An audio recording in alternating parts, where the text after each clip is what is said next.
Well, Shabbat Shalom, everyone.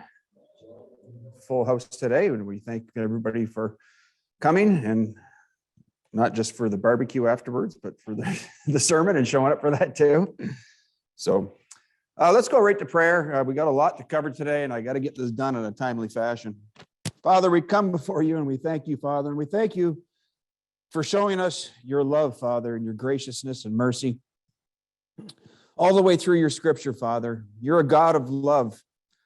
And Father, if we can only learn to do it to each other and back to you the way that you love us, Father, we just are so humbled at the depth that you've provided for our lives and for our walk and where you expect your people to go. We ask these things in Yeshua's name. Amen.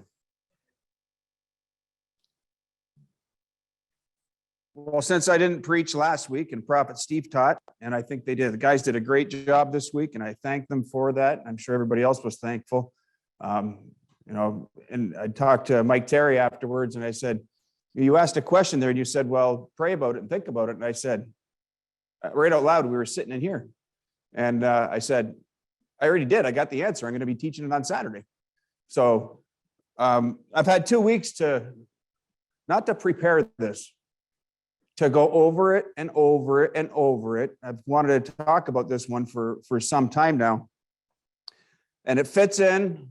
I didn't even plan for it to fit in. I wasn't even thinking about this when I pulled it out and started working on it again and going over it. We're going to talk today. And as we go through it, I want you to realize that faith equals trust, and trust equals faith. So if you hear me say trust, we're talking about faith. If you hear me talk about faith, we're talking about trust, because that's what faith is. Now, fittingly enough, in the time of season that we're in, they came out of bondage, being slaves. And the next thing you know, they're at Mount Sinai a few months later. And then we get something that's been misconstrued from that situation right there. And it's been going on for a long time. And the question that I always ask is why? Now, if you ever want to get down to a root cause of a problem, you ask 5 whys. You don't have to, but ask yourself why. And when you come up with the answer, ask why again. And you'll predominantly get to a lot of your issues and resolutions of those issues. But we need to be a people, and a lot of people are, who understand what God's talking about, who understand the law of God, what was given to his people, and we need to fulfill it in the spirit of love. Now, you're going to hear me say that word a lot today, love. And people are going to go, oh, no, we're not going to talk about love all day, are we? No, we're going to talk about God. And God is love. You see, but there's a great deal of confusion when you start reading in the New Testament about the law of God. Romans 6:14. Don't try and flip the pages today, guys. I'm going to be going quick. Romans 6:14, it talks about you're no longer under the law, but under grace. And then you jump over to Romans 31 or 3:31, and it talks about, do we then overthrow the law by faith? By no means. On the contrary, we uphold the law.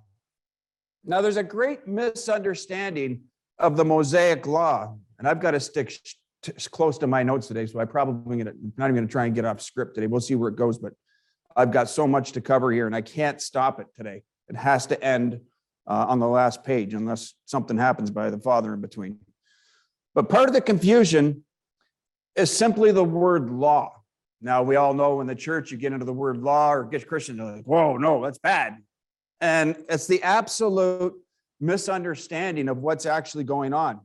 You see, when you look in the New Testament, you see the word law. There's 3 different instances in which it's taken into different contexts.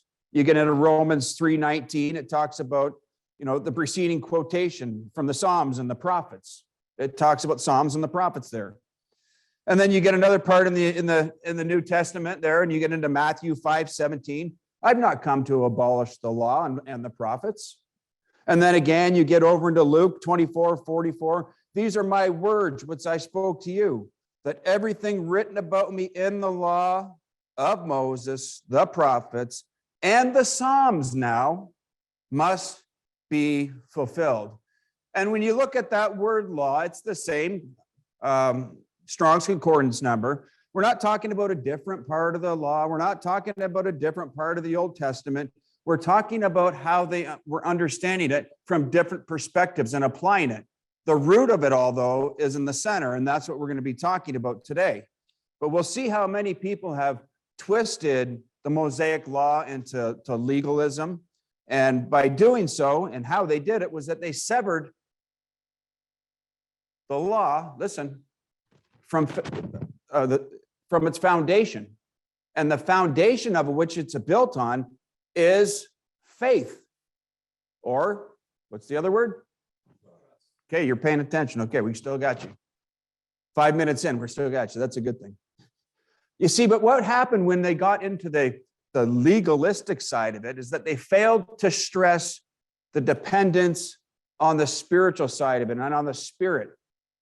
And then they did what? They took the commandments of God, they turned it into, call it a career explanation, you could call it a job description, and they turned it into something on how to earn the wages of sanctification. And that's the whole problem, because that is what we call legalisms.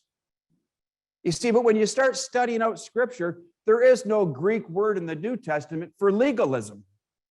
So when you go through some of these things and you hear Paul talking, and he starts using different phrases like works of the law, he was referring to the distortions of the Mosaic law. And you can find some of that in Romans 3:20, Galatians 2:16, 3:2 or 3:5.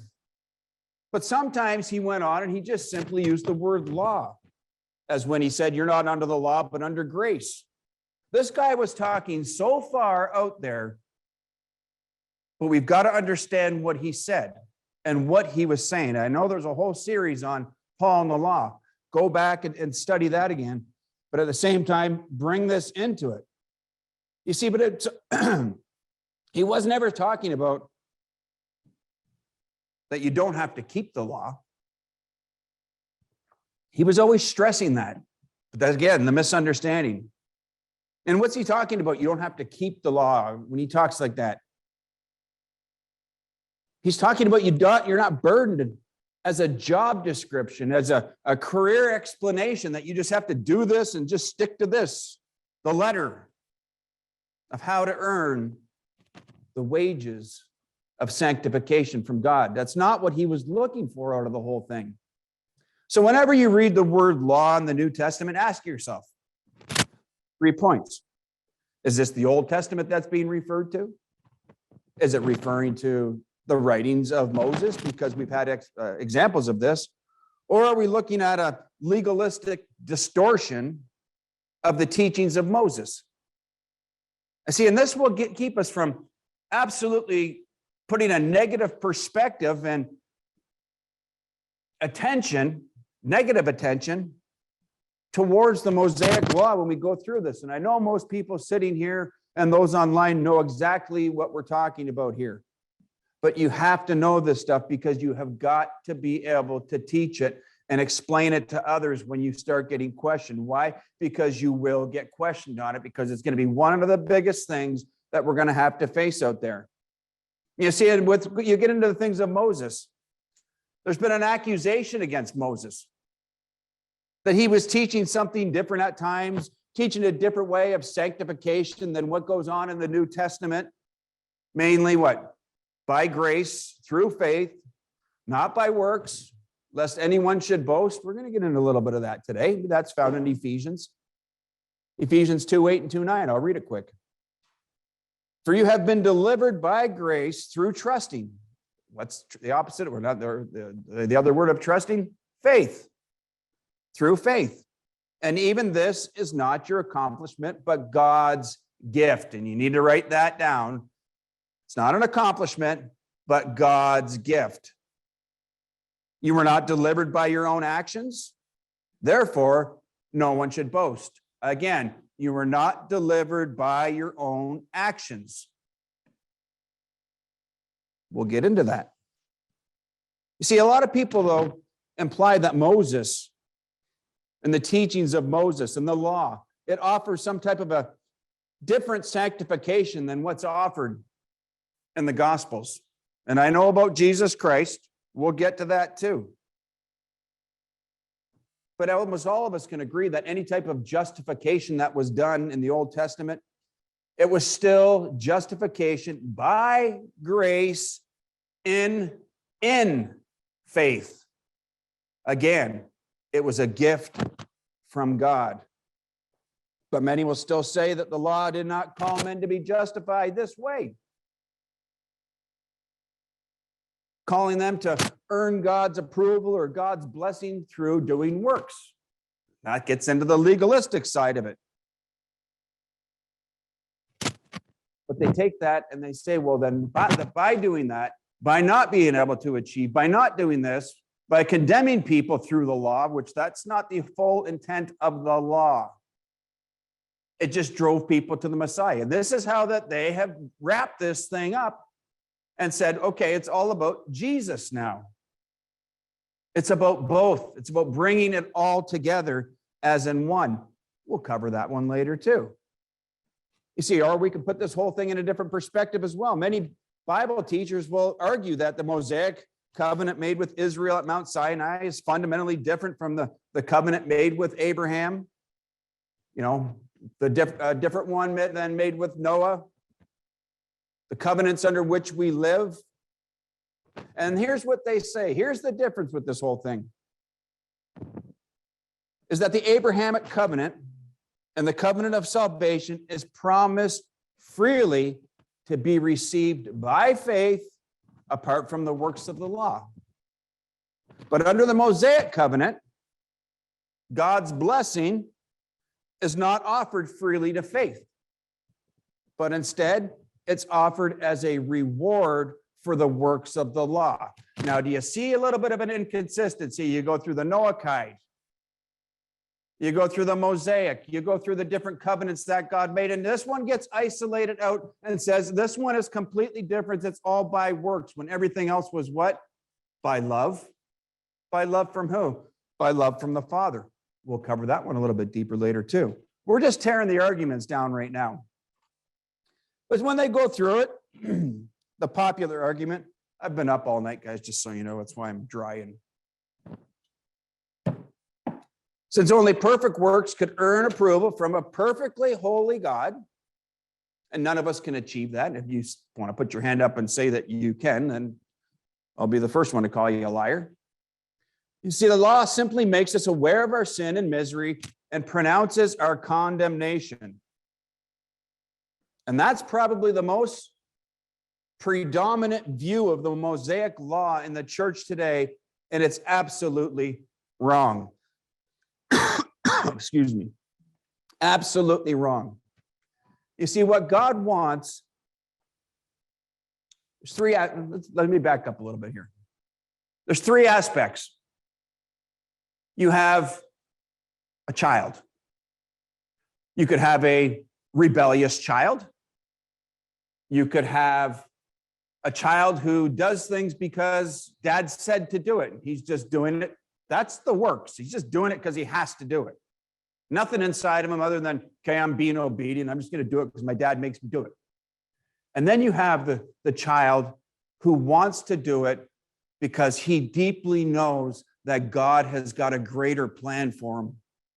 And that my Father knows what's best for me.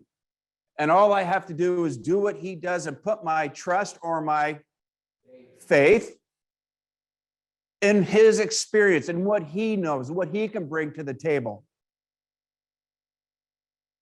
So you have three different aspects of it there. We know that the nation of Israel was rebellious. We were a rebellious people. He called us right out and said it. We know that we got into the aspect of doing the law, and that's how it was introduced, and they did it by the works, and they just did it because dad said to do it. The father said, you got to do it like this, so we're just going to do it like that. And then you've got the other aspect of it where the stony heart is removed, and we do it because we absolutely know that the Father's got something out there for us. He's got something more for us. And we're doing it out of obedience, out of our love for him. Not because he told us that we have to do it, but because we want to do it. I'll give you a quick example today. Love. I'll go back last night. My wife and I are just sitting there watching TV and stuff like that. You know, you get up and I get up and I'm getting myself a glass of water. I don't ask her if she wants a glass of water. I just get her one and I bring it back. Or if she's got one there, I look and see if it's full or not. And you just do it. Why? Because you're looking to take care of the other. And she does the same thing for me. She was walking across the yard here about 10 minutes ago, 15 minutes ago, and she had a roasting pot in her hand. I went out there and I helped her. I grabbed it from her. Why? It's called love. You do things for her, or I do things for her. She does things for me, and it's a reciprocating type of love. And that's what the Father wants. He wants a reciprocating type of love. It seems like over the times, he's been one giving, and we fully haven't learned and come full circle with it to learn how to love him properly back. And now the misconstruement comes in of the Mosaic covenant, and the whole reason why it got misconstrued and twisted up, because they did it because Dad said so. And that's the type of people that he's had to deal with. So what are we going to do today? We're going to straighten some of these things out. But if you look at it through the explanation in which I just give you, I have 3 points to make here. It makes Moses a legalistic Pharisee. Sure, you can see that. The second point, it turns what Paul was doing in Galatia and how he was coming against the heresy. You want to know about heresy? And Tony's been teaching about the heresy of the early church. It's still going on. The very thing that Paul was condemning is what it was turning it into. And the worst part of it all, the third one, and I mentioned something to somebody last week. I said, I'm going to get into that next week a little bit. It makes God into his own worst enemy. Using the word of God against God. Commanding that people, try to earn his blessing and exalt themselves instead of resting sufficiently in what he's got in his mercy and all the fruit that he produces. So I'm going to go through today. We're going to wrap up with this as we just get started. 5 points. And then I'll list them off. And then I'm going to go back and I'm going to talk into each one of them. I'll mention them a few more times if you don't get them all jotted down. Just leave a little space there. The first one, the law is fulfilled when we love our neighbor. The law is fulfilled when we love our neighbor. And we know that we have to love God. It says what? Love God, love your neighbor. The second, love is the outworking of genuine, saving faith. And I'm going to explain all this stuff. Third, the law did not call for praiseworthy works, but for obedience, which flows from faith or trust.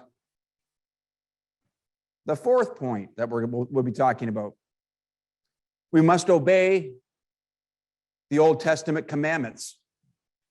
Old Testament, New Testament. It's all made up by mankind anyway when they called it old and new. We must obey the Old Testament commandments the same way we obey the things that went on in the New Testament.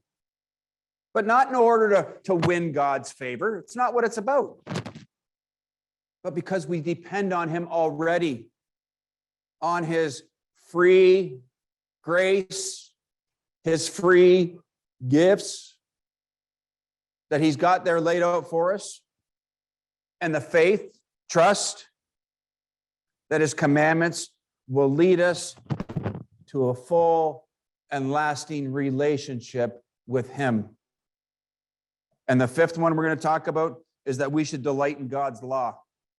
Meditate on his law day and night, as so says the scriptures. And teach what? What are we supposed to do? Teach it to our children? Teach it, teach it, teach it. And what did we end up doing? Forgot it, forgot it, forgot it. Well, he talks about that in scripture too. For you have forgotten my law. Now I will forget your children. Teach its value to all generations. So let's get to the first one.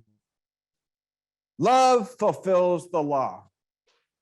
So first of all, love is fulfilling the law. Pretty simple, eh? Romans 13, 8 and 9.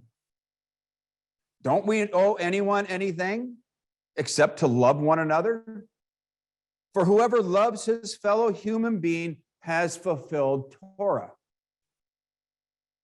This is where we're going with this. I want you to pay close attention today, and I want you to go back and review it when it gets posted. You're going to have to. I'm going to get into some depth here. 13:9.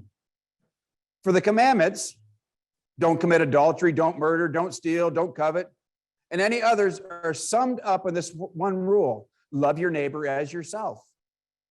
Love does not do harm to a neighbor. Therefore, love is the fullness of Torah. And that's Romans 13, 8 through 10. And now let's look at this. Paul talking here. Is he taking a big risk by going out on a limb here and saying all this?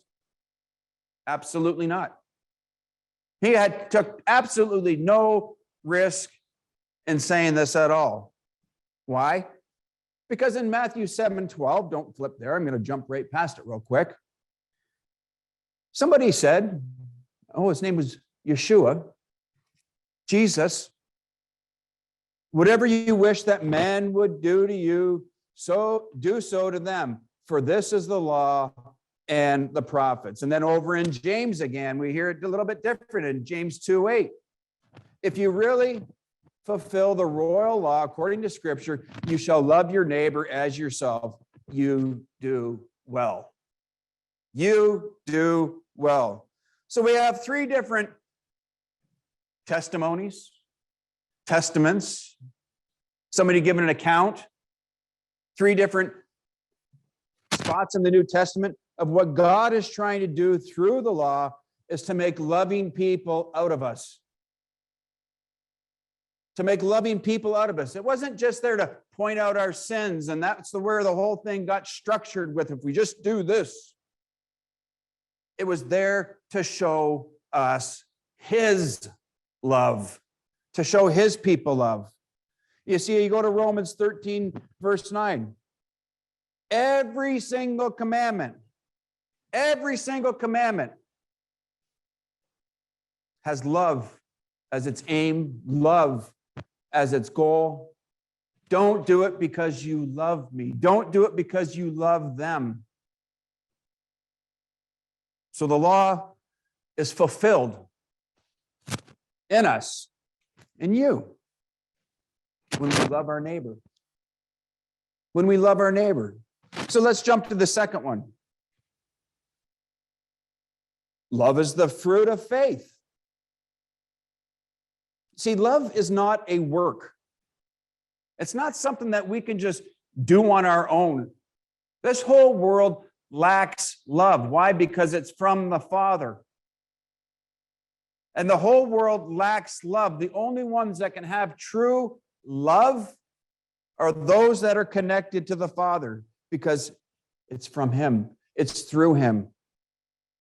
You see, we can't do it just to show ourselves, just approve to God by saying, oh, I love them, and just, I could have went and taken that pot out of my wife's hands and said, I got to do this because it's a man's job to do that.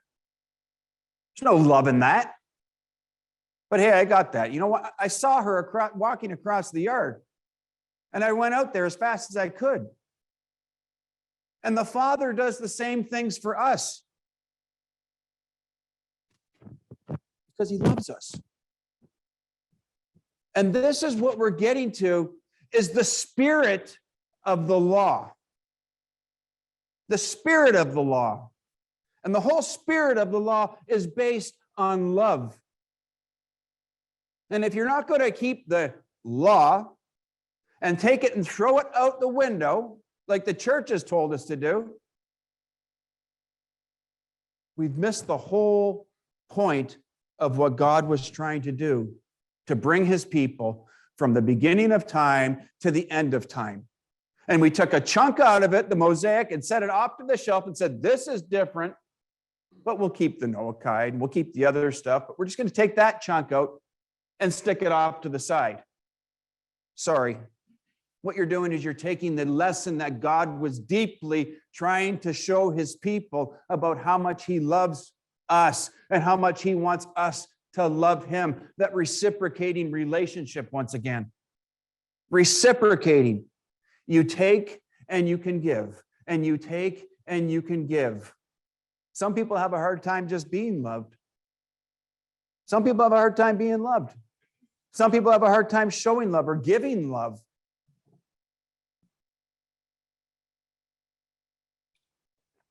There's a lot of people out here. There's a lot of people who labor for God, labor for their neighbor, work their butt off and trying to show some type, but they're not even doing it in love. Love is more than just some type of a religious practice. Love is more than just a humanitarian service that you're helping somebody else, That's part of it, but it's got to be done for the right reasons. 1 Corinthians 13, verse 3. I may give away everything that I own.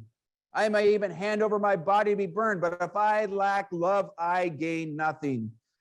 And now you need to ask yourself, what if you can die for someone and not have love? Then what in the world is love? Well, let me give you the answer. The answer is love is not in this world. Love is not in this world. It's not from this realm. Love is from God. Love is from God. 1 John 4, verse 7. I'll prove it to you here. Beloved friends, let us love one another because love is from God. And everyone who loves God as his Father and knows God. Love is from God. Now, who likes grape juice? We'll call it grape juice for the holier than thou. How about wine? We saw more hands on that one. But we know that the grape juice is extracted from the grape. And we know that the grape is attached to the vine. And this is what we're talking about, is that it has to come all the way through from the Father, through that whole process of the vine, right down to the grape, and then we can extract it. And out of it comes what? The fruit of love. The fruit of love. Because it's what? Love is what? A spirit. The depth of love that he's looking for out of us is not found in this world. But how do we get to that point in time? How do we work there? See, love is the outworking of genuine saving faith when you look through it through his eyes. He did these things all the way through out of an absolute genuine love for his people. And a lot of times we give him the read between the lines. And it's not right. But we've always done it, haven't we? And we still have masses of people out here who think that they're doing good for God, and they're missing the whole boat. They're missing the boat. Galatians 5, verse 6. For Christ Jesus, neither circumcision nor uncircumcision avails anything, but faith working through love. The origin of love is the heart of faith. The origin and love is the heart of faith. Galatians 5:22, we could probably all say it together. But the fruit of the Spirit is love. Joy, peace, patience, kindness, goodness, faithfulness, humility, self-control. Nothing in Torah stands against such things. So if Torah doesn't stand against it, Torah must stand for it. Torah stands for it. You don't think that I studied this out. You don't think that he just went in there and pulled these words out. This came from Torah. You can find all these fruits all the way back there in Torah. You can find it all the way back through in the law. Torah stands for all of them. But love is one of the fruits of the Spirit. And it's something that can't be embraced. It can't be produced. Just like that grape can't be produced if it's not attached to the vine. It can't be produced without God in the process, without God enabling it. Torah stands for it. Torah stands for it. And who was Jesus Christ himself? The living word. And when they were talking about the living word, he wasn't talking about the testaments that were being written before him and after him. He was talking about the Old Testament, quote unquote. So how do we become a loving people? Glad you asked. I just happen to have an answer for you. You can have your own answer, but this is the one I got. Galatians 3:5. What about God, who supplies you with the Spirit and the works miracles among you? Does he do it because of your legalistic observance of Torah commands? Or because you trust what? Faith. Have faith. Because you trust in what you heard and are faithful to it. You see, the path on which the Spirit comes to us is through faith in God's promises. Is to have faith, trust in God's promises. And when we get that and we bring it all in and we absorb it all, when it comes and when he comes, it's the fruit that he produces, which is love. That's the process. Therefore, love is the fruit of the Spirit and the outworking of faith. I told you, you're going to have to go back and study this out and listen to it. 1 Timothy 1, verse 5. I'm going to back it up all the way through with Scripture. Now, the purpose of the commandment is love from a pure heart, from a good conscience, and from sincere faith. It's only through sincere faith, only through sincere faith is going to issue us into love. Sincere faith into his work, sincere faith into who he is. You see, but what about a couple people disagree? What's love look like in that situation? When's the last time you got into an argument or a spat or something like that? So what's love look like between those of us who disagree? 1 Corinthians 13:4. Love suffers long and is kind. Love doesn't envy. Love does not parade itself. It's not puffed up. It doesn't behave rudely. It doesn't seek its own. It's not provoked. It doesn't think any evil. It does not rejoice in iniquity, but rejoices in the truth. Bears all things, believes all things, hopes all things, endures all things. Love never fails. But where there are prophecies, they will fail. Where there are tongues, they will cease. Where there is knowledge, it will vanish away. So what happens when you get into a disagreement with somebody? Right back to there. And again, where did he pull this from? We're talking about one of the most learned men that's probably been on the face of the earth into Torah. And he was extracting this stuff and talking so far beyond their head back then, so far beyond what's even on the face of the earth now.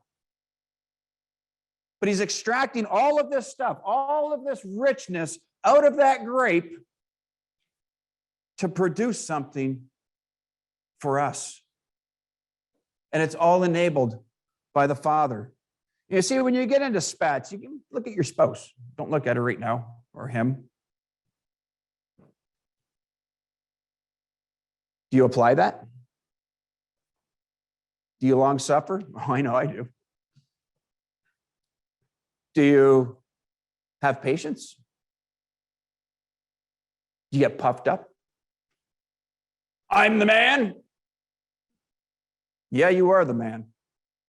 Yeah, you are. The way that the Father loved, the way that Jesus Christ loves his church, you are the man. He was the man. You see, but our peace in your home, peace in your life, it's not based on all of us being the same. Again, peace isn't of this world either. It's a fruit of the Spirit. I'm not talking about fruit of the Spirit here today. It's not what this is about. You see, it doesn't take any effort. You get a bunch of people in the room that think the same, do the same, act the same. It takes no effort at all when everybody's just feeling the same. Feelings are what? Yeah. Leave your feeling at home. It might get hurt. They're of this world. You see, but when we get into controversy in which sometimes we find ourselves, and we find ourselves in a controversy right now. It's not always bad now, is it? As most of you can see over here that are in this room, we've got a little pie chart almost here, or the graph about the purpose of temptation. It's a good time for a test. A good time for maybe a temptation. And what do? Do we apply 1 Corinthians 3, 4 through 8? That's what we should. You see, when you have a demand on yourself to love, then you will find out and you will know what you must do. I look at myself, I know what I must do. And when you find yourselves in those predicaments, what do? Go back to the Word, reinforce what your belief is there. Reinforce your faith. Reinforce your trusting in the Father with some promises. Matthew 16:8, build my church and the gates of hell will not prevail against it. 13:5, I will never leave you nor forsake you. You see, you can go back and you can extract out of the Word of God and partake of it and apply it. Isaiah 55:10 and 11. I'm not going to read it, but you can write that one down too. Trying to save time here. But myself, I can get rattled. We're all human beings. What do? Quiet myself down. Quiet my heart. Shut my mouth. Shut my mind. Go back into the Word of God. Meditate back into the Word. Because then you'll get a little bit of a glimpse of what God has for your bright future. You won't get twisted up and entangled in the smalls of life, but you'll be able to expand yourself and look at the supreme future that you've got in front of you, provided by the Father. You'll be able to refocus on what? Refocus back on the promises. And when you can do that and all that other stuff just doesn't mean anything anymore, then what can I do? Now I can go back to loving again. But you can't do it when you allow all that other stuff to come in. It infiltrates and it shuts that off. It cuts it off. It just separates you from the vine. Back to the teaching of the fruit. What if you're angry? I put this on Twitter this week. If you're angry, it's because you're living in the past. If you're fearful, it's because you're living in the future. But when you're at peace, that's when you know you're living in the present. That's when you know you're walking right where God wants you to walk, and you've got things sorted out. You've got the smalls put aside. You're focusing on the promises of God. What about other aspects? What about when I don't feel threatened? What about anger? When I don't feel angry, depressed, or anxious? When I feel like the future is taken care of because I've gone back to those promises of God and put my sustainment in Him, because I know that He loves me. And you know that He loves you. But we can get to that point in time. The first, it was what? Love the Lord thy God with all your heart, all your soul, all your being, your mind, everything, every aspect in which you were created. And when you can get to that point in time, the second part of it seems very simple. When you can pass that on to your neighbor. You can pass that on to your neighbor. But it's first to love God. That reciprocating relationship. and getting that in play. And that does what? Again, the two great commands, which fulfills the law. The point, and you need to look at this within your own walk, whatever degree you want to achieve and whatever degree you do achieve in God's love that he has sent through divine intervention with some of us, we owe it to faith. It all comes back to owing it to faith, back to the promises of God. And what are those promises? They're all liberating promises. They're all liberating promises. So let's get to the third point now. The law and calling for love calls for faith. So the first point, love fulfills the law. The second was love only comes out of faith in God's promises. Next part of a natural progression of that, calling for love calls for faith. If love is what the law aimed at, and only faith can love, then the law must teach faith. Did you get that? Told you I had 2 weeks to work on this, to redo it. If love is what the law aimed at, and only faith can love, then the law must teach faith. But this is the aspect that's been overlooked. But again, I'm going to reinforce it and hammer it back to Scripture. See, Paul taught the stuff right from the law itself. You see, Paul taught that Israel has not fulfilled the law, even though she pursued it for centuries. And we're still doing it. Romans 9, verse 30. So what are we to say?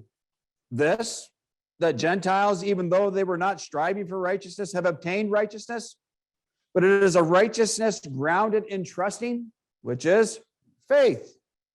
However, Israel, even though they kept pursuing a Torah that offers righteousness, did not reach what the Torah offers.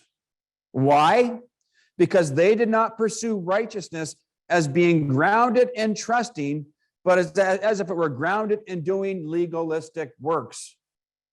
They stumbled over the stone that makes people stumble. Now, the big thing right there, and I want you to look at that, is that word, or it's the big small words I call it, as if. Grounded in trusting, as if they were grounded in doing legalistic works. See, if you try to use the Torah, the law, the commandments of God as a job description of how to earn God's, favor, you're doing something that the law itself, once again, opposes. The law itself, again, would be against the law, turning God against himself. The law never commanded anyone to try and earn try to earn the sanctification like that, because the law is based on faith in God's promise, not on legalistic strivings to get there. Again, a rebellious kid.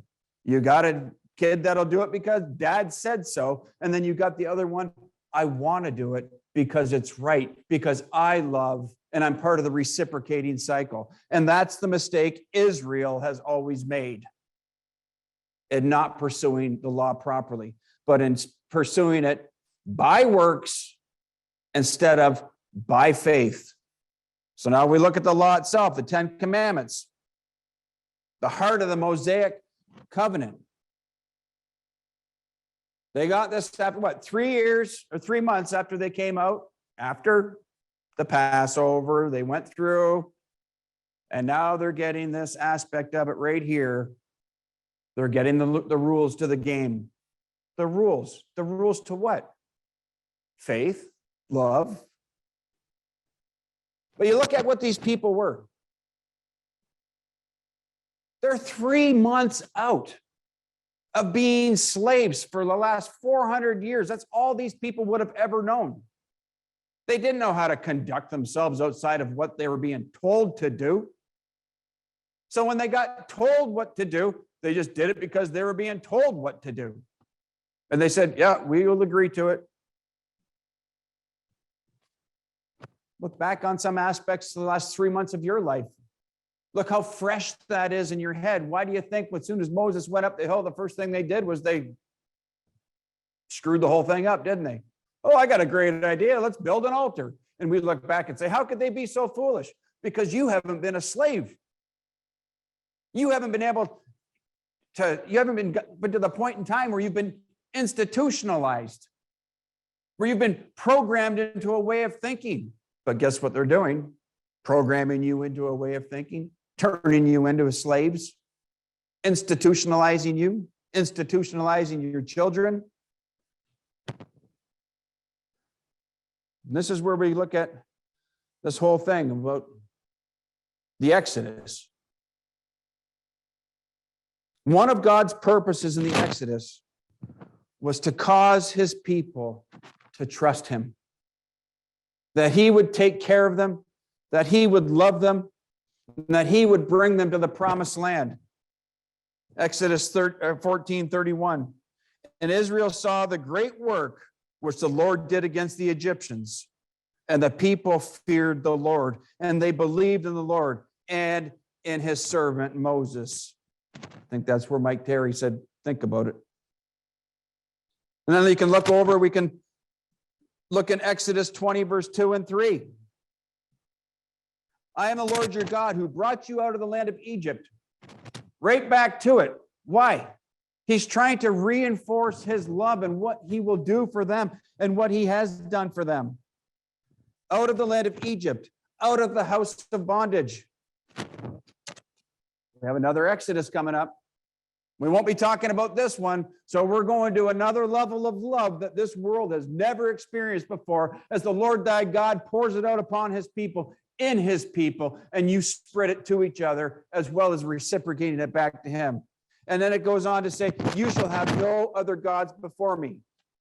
He is a God of love, and this whole thing that we've been talking about today is about love, because the other gods will show you a fallacy of love. You can get cozy with this world, and it will be a fallacy type of love. Love is what? Love is a spirit by the Father. And that's what we've got to remain attached to, that vine process that he set up. So when he went through this, what was he talking about? Let me put it into Cole's notes. You know, I brought you guys out.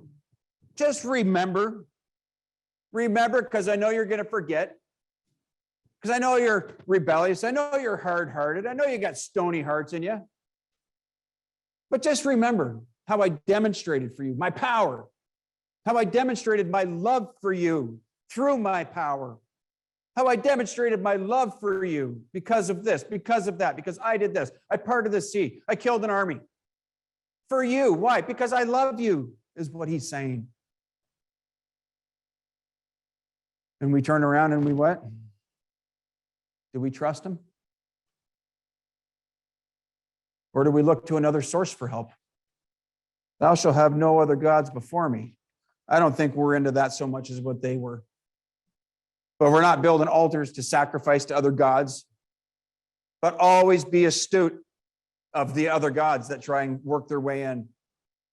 You see, the 10 Commandments itself are based on a call for faith in God of the Exodus.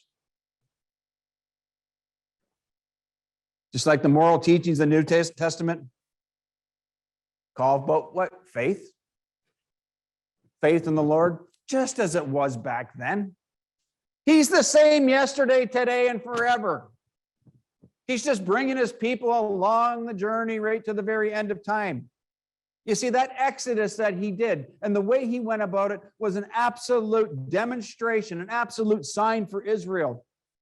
Just like the death and resurrection of Jesus Christ is a sign for the people of today. A sign, again, love, that we screwed it up so bad that he had to send his son because of the love that he has for us to shed his blood as that sacrificial lamb. Sign. The signs. The sign that he's a God at work for you, that he's a God that's at work for me, that he'll take care of you if, the big little words, if you will only trust him. I posted another thing on Twitter this week. If you're not on Twitter and the other social media aspects that we have going on out there, check them out, please, and spread it. You know, there was one somebody said to me a few weeks ago, and somebody went up to him and said, "Why aren't you famous?" Because you're not sharing my shit. That's what they said. Just thought I'd bring that up. I posted this on there this past week. Defense. Israel ran from Egypt. They were chased by the army that crossed the parted sea. They passed. They got up to it, and I know they grumbled about it and stuff but they actually went across. They made it to the other side. Now let's look at the offensive side. God wanted them to go on the offense. And he wanted them to cross into the promised land. And what happened? They refused. Because of the giants. The same giant that was chasing them to the Red Sea. The giant army. And then they got giants in the land, and they refused to go across. So when God was on defense for them, and then God said, "Please go out into all the world. Go, here you go." They said, "No." They refused. They refused to cross over. And we've got to take that step over that threshold and cross over. But we look at the Exodus. We look at the past events that are in the Exodus. We look at the things that are going on. And we see God's willingness to constantly help Israel out. Constantly willing to help you out, me out, collectively, individually. And we have another Exodus coming up, and what's he going to do? He is going to take care of that in the future as well. Why? I put this on Twitter this week too, because he's out in front of us. But we go through all of this, and I'm going to read this statement. Therefore, the faith God aims to produce through the Exodus is a confidence that God will do for us in the future what he has done in the past. Guess I should have just read that and saved you 10 minutes of me talking about it. But the next Exodus, he's the same yesterday, today, and forever. You see, but then you look at in Deuteronomy, we'll read here 129. Moses recounts why Israel refused to enter, forced to wander for 40 years. I answered you, Deuteronomy 129. I answered you, don't be fearful. Don't be afraid of them. Adonai, your God, is going ahead of you, will fight on your behalf, just as he accomplished all those things for you in Egypt before your eyes. And likewise in the desert, when you saw how Adonai, your God, carried you like man carries his child along the entire way you traveled until you arrived at this place. Yet, in this manner, you don't trust Adonai, your God. We've always had this trusting thing with the Father, haven't we? We've always had this issue with loving him back the way that he loves us. So 3 points I want to make on this one. The Exodus was a sign that God would take care of Israel in the future. Therefore, the Exodus was the foundation of Israel's faith. And the next point, and this faith is the basis of the law of what God wants us to get to. The law of Moses simply spells out the way that Israelites will live and we will live if they genuinely feel their future is secure in the Father. All tied back to what? You heard me say it about 40 times already. Love. Love. That's how you can sum it all up in love. See, the law is a job description of the obedience of faith. tying it all together. It's not about earning God's blessing that way. It's about doing it and doing it and doing it out of love, love, love. Now let's go to the fourth point. The law is fulfilled by the obedience of faith. I'm not going to roll through them all again for the sake of time, because I still have 3 pages to get through.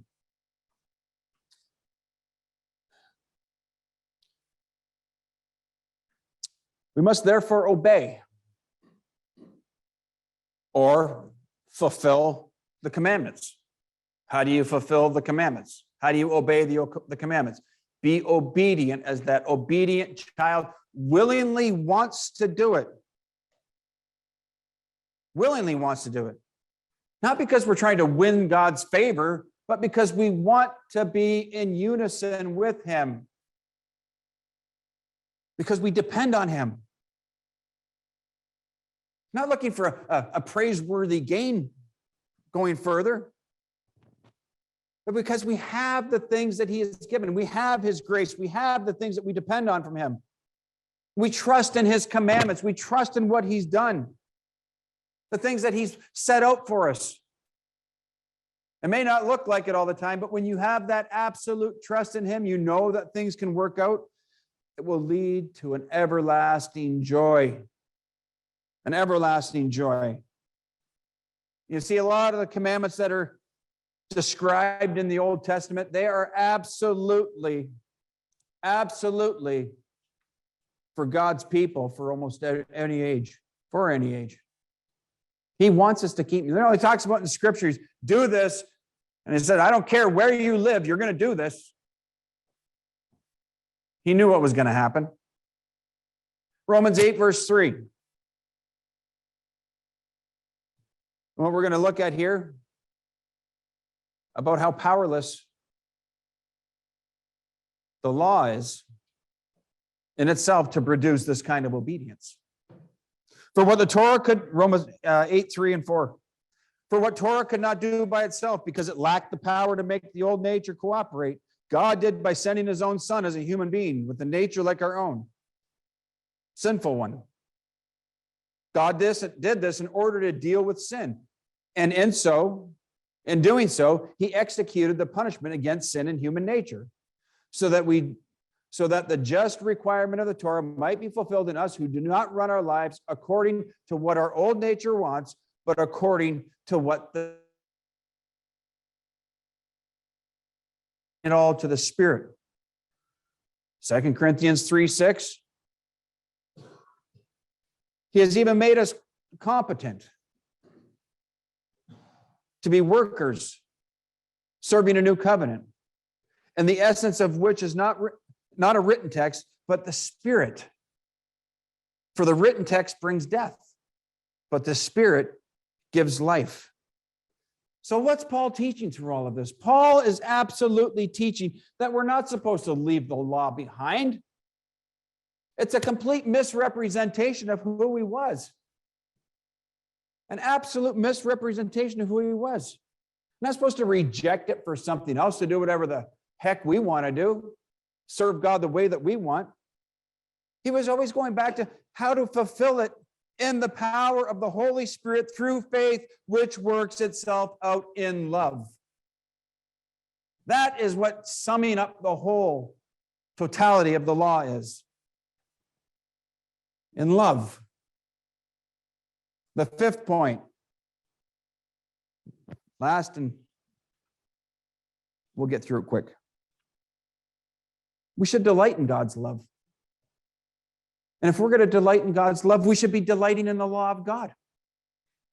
And we should be singing its praises, proclaiming it everywhere. And you can look that up.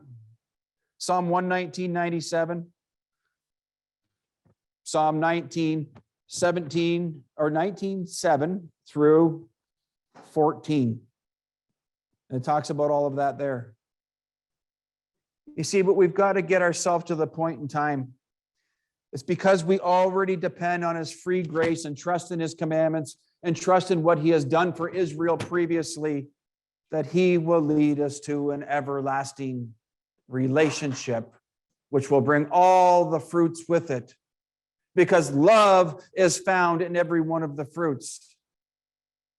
But we should delight in God's law. Delight in God's law. Meditate on it day and night and sing its value to all generations. Revelation 15:3. And they sang the song of Moses, the servant of God, and the song of the Lamb, saying, mighty and marvelous are your works, O Lord the omnipotent. Righteous, just, and true are your ways, O sovereign of the ages. You see, what we're talking about here is bringing it all together. And you've got the written word. You've got Yeshua, Jesus Christ, as the living word. And you've got to you're bringing it all together. And that's what we stand for.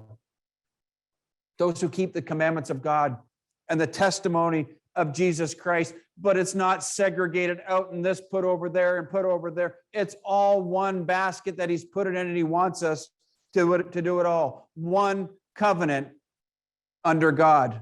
One song under God. The song of Moses and the song of the Lamb, sung in unison. What about those who don't keep the covenant? No song, I guess. Scary? No song? No covenant?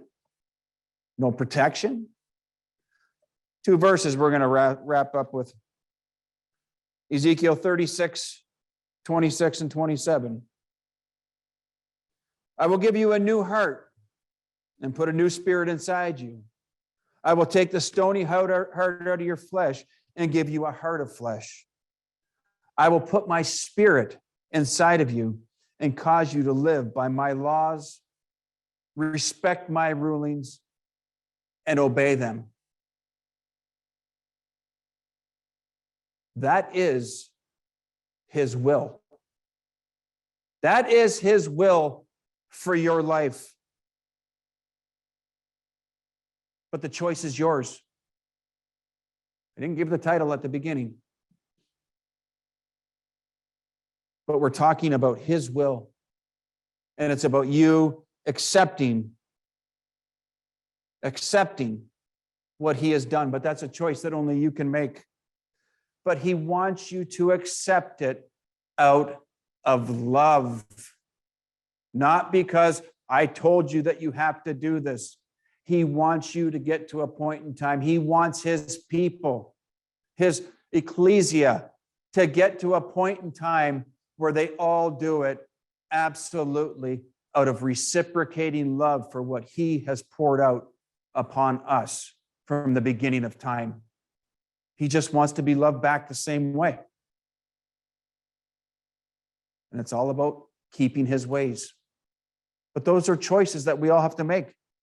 Choices that we have to make every day. But now's not the time to mess around with making bad ones. Now's the time to lean on him, lean on what he did for his people back in Israel. The promises of God. Have faith, trust into the promises of God will lead you, and they will carry you through until your feet leave this earth. That is what he wants you to do. That is his will for your life. Let's close in prayer. Father, we thank you for your word, and we thank you for the depths of it, Father. And we thank you for your graciousness and what you've done for us, and how all along, Father, you've loved and you loved and you loved, and you've loved all of your people. And then some of us hate your people from within your own kingdom, Father. We repent. I repent for those things, Father, for letting the smalls of life and missing the big picture of what you have in store for all of us. Father, we, again, repent. We ask that you be with these people, lead them, guide them. Father, let them understand what it is that your intent from the beginning of time has been for them. Grant them peace, Father. and security and who they are in you, Father. Lead us, guide us, teach us in all of your ways. We ask this in Yeshua's name. Amen.